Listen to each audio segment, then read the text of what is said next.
ભગવાને કથેલી સપ્તશતી, ભગવાને કહેલી સપ્તશતી, જેનું નામ છે શ્રીમદ ભગવદ્ ગીતા, એનો ઉપદેશ પણ પ્રભુએ પરમાર્થ માટે જ અર્જુનને સંભળાવ્યો છે.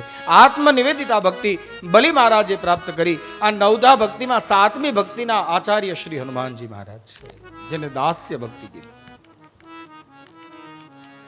રામ એ સત્ય સ્વરૂપ છે.